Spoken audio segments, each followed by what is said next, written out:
இன்னைக்கு பெங்களூர்ல காலையிலேருந்து மழை பெஞ்சுட்டு தான் இருந்துச்சு. நானும் எந்திரிச்சும்போது ரெடி ஆயிட்டு, சாப்பிட்டுட்டு, தூங்கிட்டு, ஆனாலே இந்த மழை விட்ட மாரி தெரியல.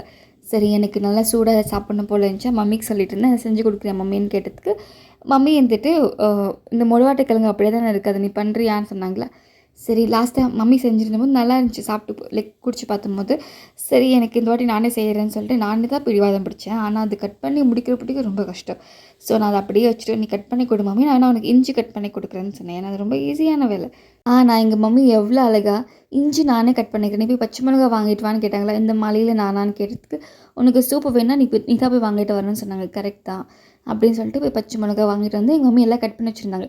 நான் எடுத்து ஜார்ல போட்டு அத கூட்டி வச்சிருந்தேனா, அப்புறம் பார்த்தா ஸ்மெல்லே அடிக்காத மாரி இருந்துச்சு. அப்புறம் மம்மி கேட்டேன், "மம்மி மசாலாலாம் போடுன்னு" சொன்னாங்க. மசாலாலாம் போட்டுட்டு நல்லா கொதிக்க விட்டுட்டு, அப்புறம் சர்வ் பண்ணேன். லைக் ஒரு பவுல்ல போட்டுட்டு எங்க மம்மி தேடிட்டு இருந்தேன். எதுக்குன்னா, நான் செஞ்சது எப்படி நானே சாப்பிட முடியும்? அதுக்கு தான் ஒரு பலியாடு வேணும்ல நம்மளுக்கு.